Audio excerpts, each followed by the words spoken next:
morning, AIPAC, and thank you for that warm welcome. I'm honored to be here once again at the Policy Conference.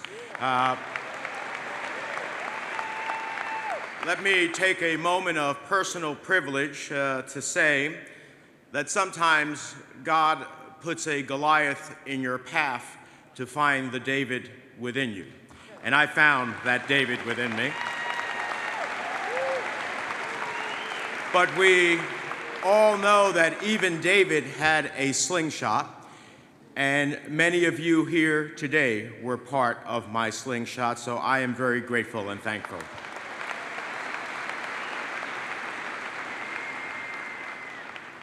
It's no secret that I have taken a lot of heat over the years for standing up for what I believe in.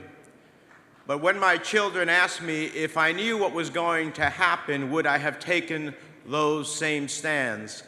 And my answer is a resolute yes, absolutely. Standing here,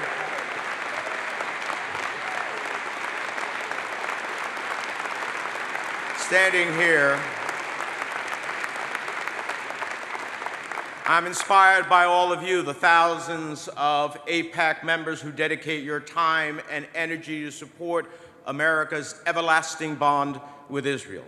And I'm proud to see that once again we have hundreds of AIPAC members here from the great state of New Jersey.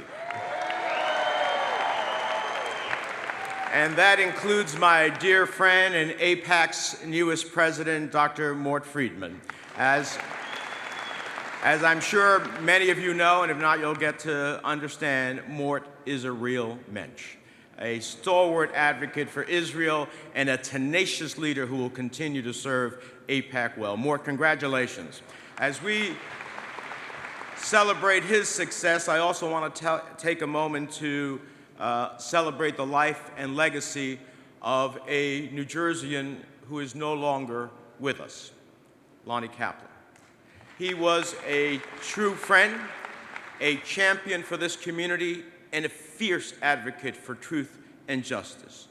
To all those here who feel his absence, may his memory, as they say, be a blessing. I see Lonnie's legacy as I look out into the ocean of people gathered here today, people of all ages, all faiths, and all political persuasions.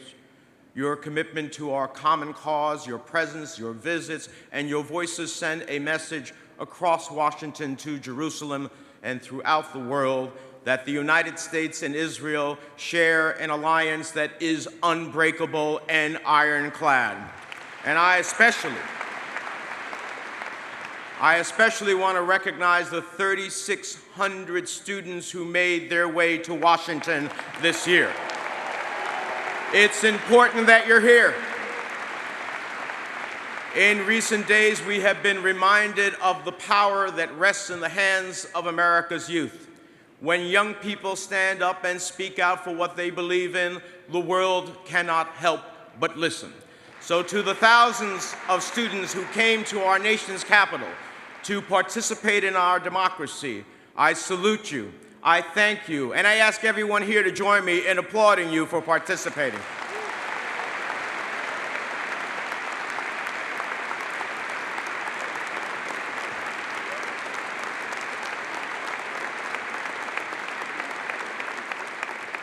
Now, all of us come together clear-eyed and fully aware of the challenging times in which we live. We have seen antisemitism, white nationalism, and other insidious breeds of hatred on the rise from the streets of Charlottesville to the capitals of Europe. We have seen ever-increasing volatility in the Middle East and a refugee crisis unseen since World War II.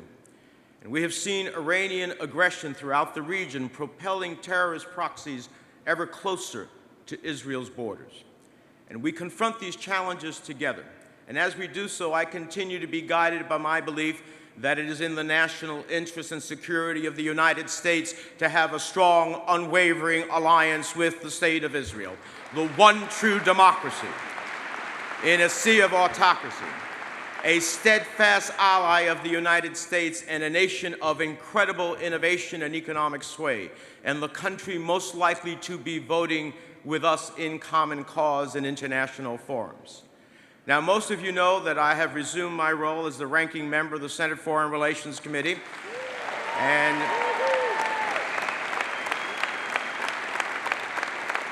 I want to commend my friend, Senator Ben Cardin of Maryland, a strong friend of Israel and AIPAC, for his steadfast leadership.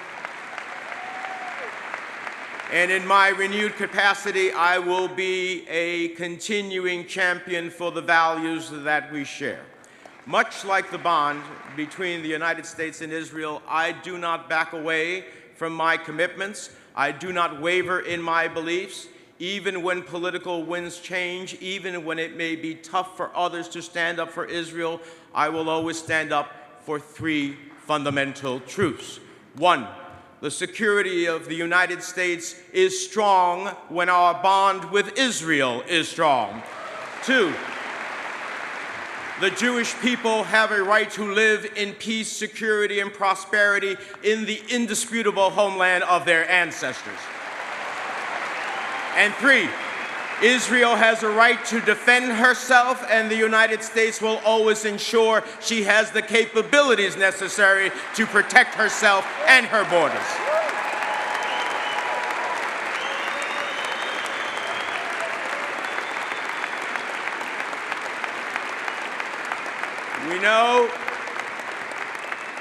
We know that Israel has always been surrounded by enemies, but today the stakes are higher.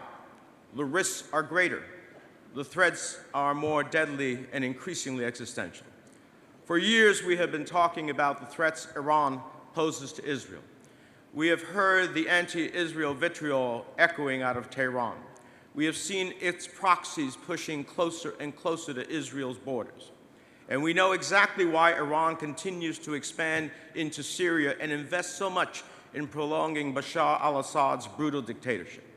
Iranian leaders transferring weapons to Hezbollah seek to build a land bridge from Tehran through Baghdad and Damascus to Beirut.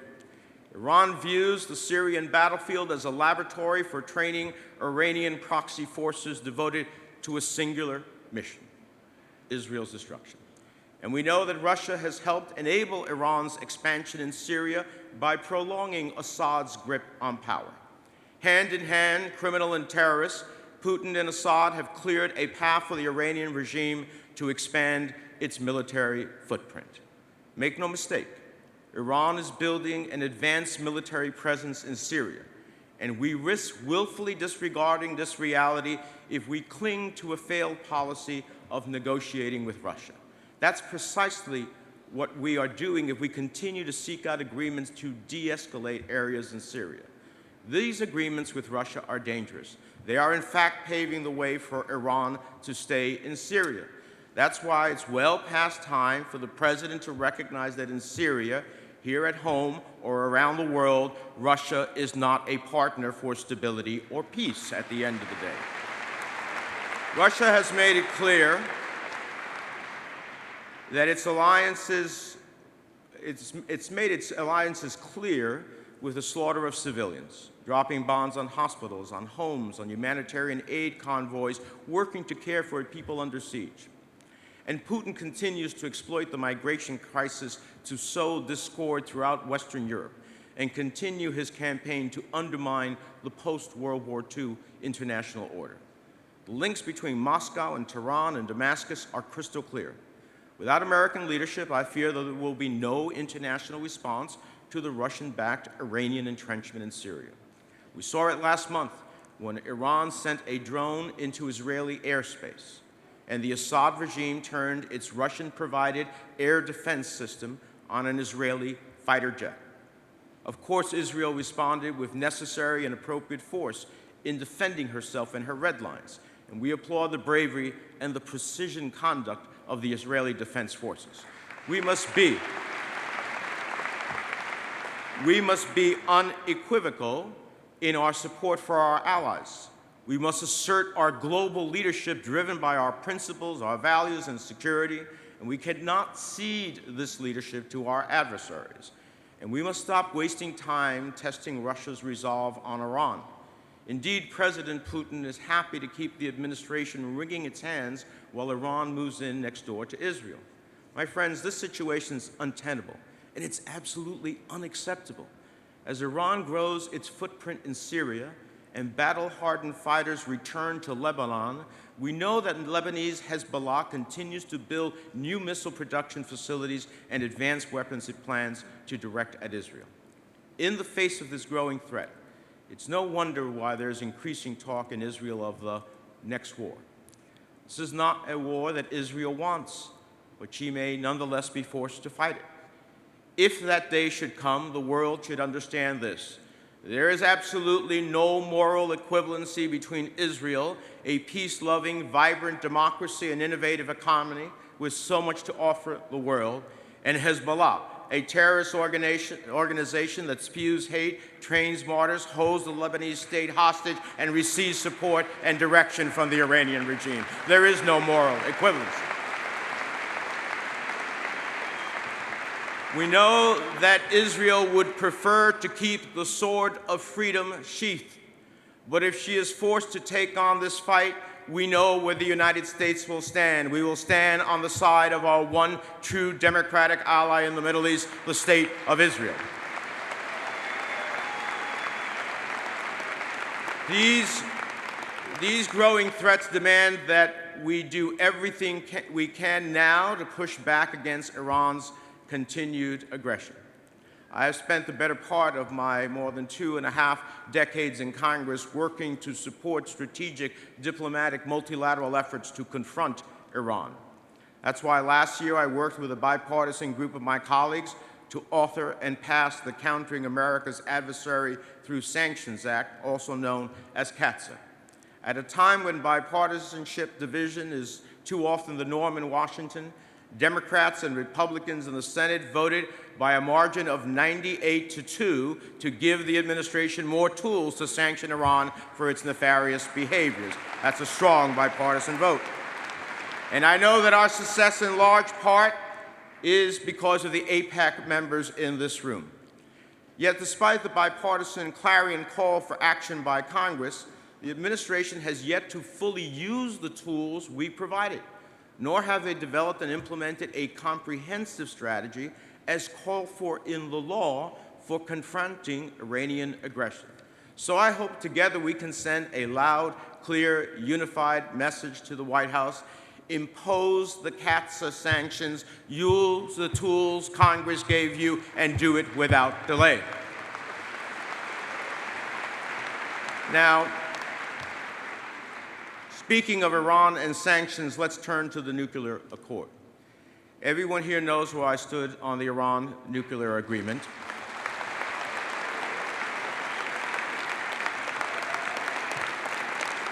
I had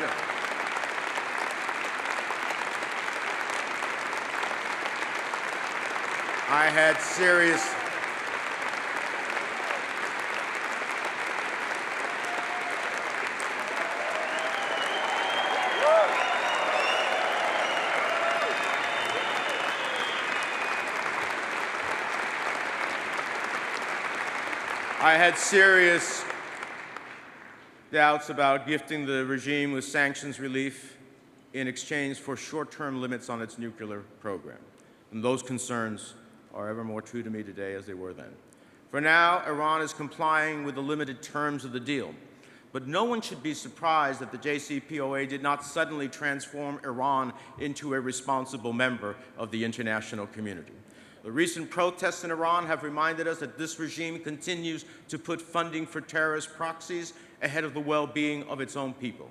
That's why I believe, at this moment, it is essential that the United States immediately develop a comprehensive, coherent strategy to address Iran's destabilizing behavior, including its non-nuclear asymmetrical activities, while simultaneously working to address our long-term concerns about its nuclear program. If used correctly, this administration has potentially created leverage to address the concerns we all share about Iran. But I fear the lack of a comprehensive, coherent strategy ultimately leaves the United States with less leverage to work productively with our allies. We spent decades pursuing tough diplomacy and sanctions to bring our international partners together to address Iran's threats. And we must continue engaging the international community in a meaningful conversation about Iran's long-term nuclear capacity in the years ahead after many JCPOA limitations expire. And in Congress, we must push the administration to pursue effective diplomacy to hold Iran accountable each time it violates UN security resolutions and tests another missile or delivers another weapon into the hands of Houthi fighters in Yemen. That's why, along with Senator Corker, I am leading a letter to Secretary Tillerson in support of these diplomatic efforts. The United States has leverage right now, and I want the administration to use it. Iran must understand that the United States and our partners will not tolerate a nuclear-armed Iran, not now, not ever.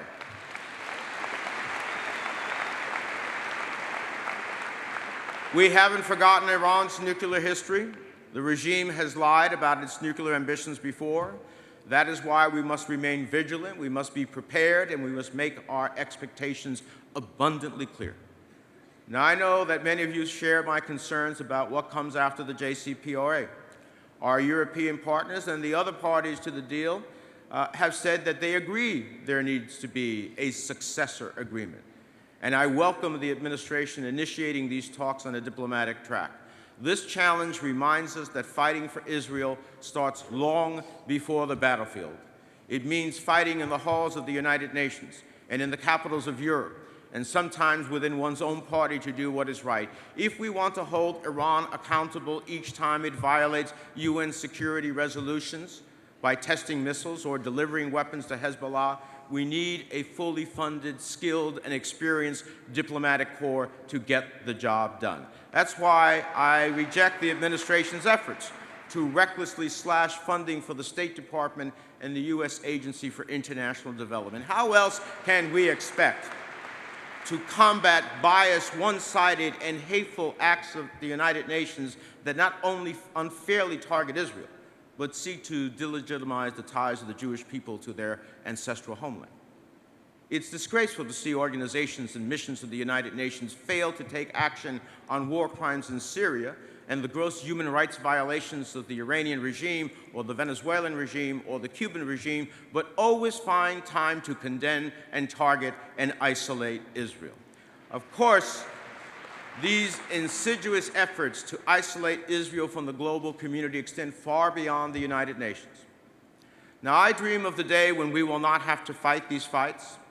I pray for the day when we will not have to fight boycott, divestment, and sanction policies by governments and businesses, or at the United Nations, or here at home on college campuses. So to the 3,600 students attending the AIPAC Policy Conference, you are the front line standing up for Israel on those college campuses, and we applaud you.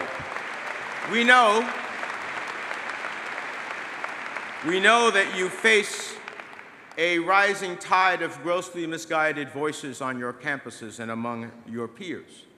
I have never shied away from calling the BDS movement for exactly what it is: a thinly veiled, anti-Semitic, politically motivated, discriminatory, and reminiscent of a history we spent over half a century working to ensure is never repeated again. So mark my words, at every forum where I have a voice and a vote, I will ensure that the letters BDS are told exactly for what they are: bias directed solely at one people and one country by those who should know better. It's up to all of us. It's up to all of us to stand up, to stand together, speak out against anti-Semitic hatred and bigotry in all of its forms. And that includes right here at home. Last year, the United States saw the number of anti-Semitic incidents increase by 57%. Even in my home state of New Jersey, we saw anti-Semitic incidents rose by nearly a third in 2017. That's right, even in New Jersey, the Anti-Defamation League reported that there were more than 200 anti-Semitic incidents in the Garden State, up 30%, including bomb threats against Jewish institutions and assaults and vandalism. This is 2018. This is horrifying. We've seen anti-Semitism creep into political discourse across the world, on display in squares and streets. We could never have imagined we would find it again.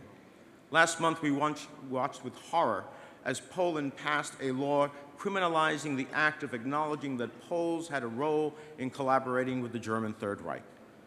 This is a gross attempt to rewrite history, one that risks denying the past, the suffering of millions, and stoking anti-Semitic hatred.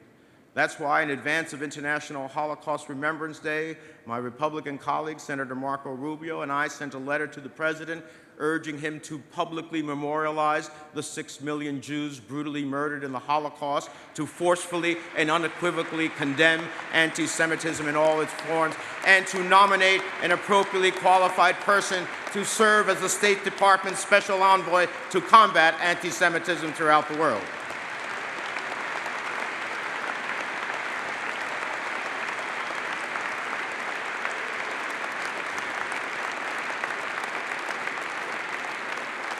With hatred and bigotry on the rise worldwide, with refugee numbers not seen since World War II, with actual Nazis running for Congress in Illinois, it is hard not to hearken back to the darkest period of the last century.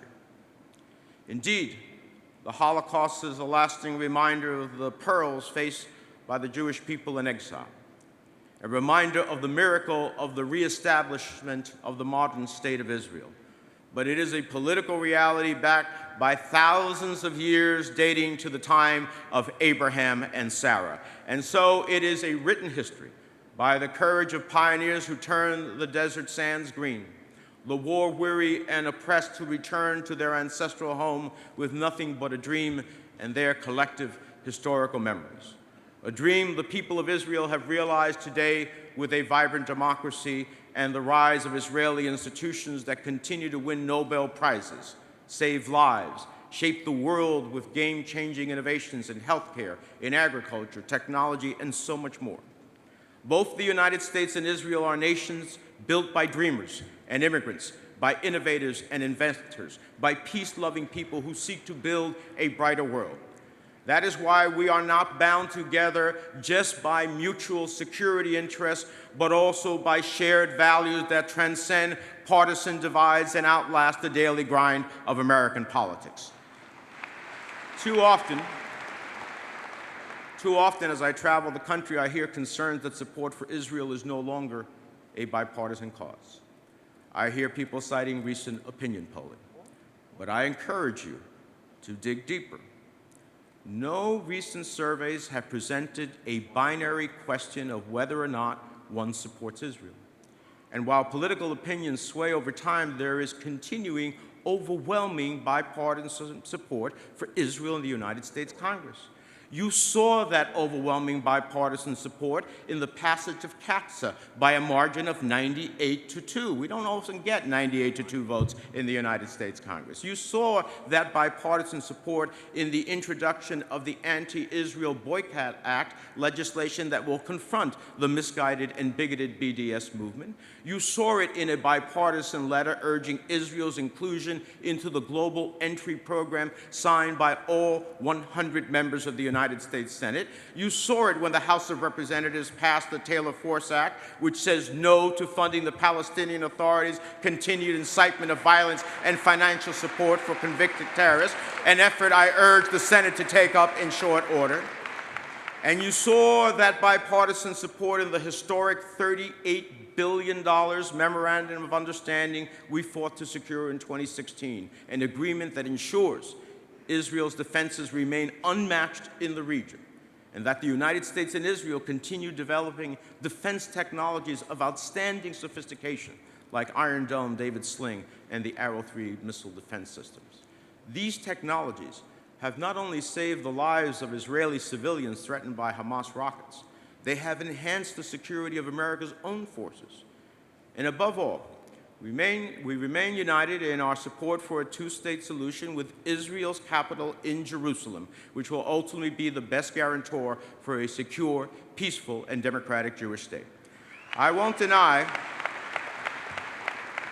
that in times like these, with anti-Semitism on the rise, with Iran emboldened, with instability surrounding Israel at every turn, the path to a Jewish democratic state of Israel, secure at home and at peace with its neighbors, may seem elusive, at times maybe even impossible.